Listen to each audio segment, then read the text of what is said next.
Isang grade 7 English teacher sa Mangaldan, Pangasinan binigyang parangal sa International Schools Awards na idinaos sa Dubai.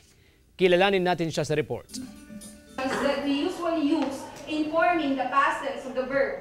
Dedikasyon sa pagtuturo. Isa ito sa naging puhunan ni Belen Oca, grade 7 English teacher ng Mangaldan National High School na binigyang parangal ng International Schools na ginanap sa Dubai. Huwarang guro kung ituring si Teacher Belen dahil hindi ito tumitigil sa pag-aaral para mabigyan ng dekalidad na edukasyon ng mga estudyante.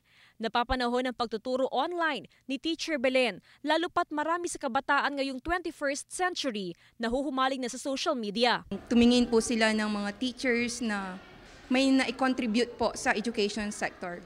Tapos sa awa po ng Diyos, nag-submit po ako ng mga documents. Itong mga documents po na ito ay, ito po yung mga ginawa ko po na naiambag ko po sa, sa larangan ng massive open online course po. Walang pagsidla ng kasiyahan ni Teacher Belen, lalo pat hindi lang umano siya ang naparangalan, kundi maging ang buong bansa. Masayang-masaya po ako kasi syempre po, di ba po, na-recognize po tayo sa buong mundo.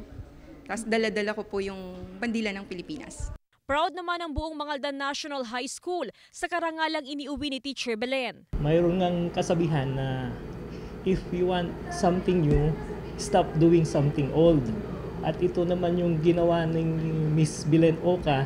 Pinaghahandaan na rin ni Teacher Belen ang imbitasyon sa Singapore para sa isang lecture. Kasama si Henry Dumensil, ako si Jasmine Gabriel Galban, naghahatid ng Balitang Amyanan.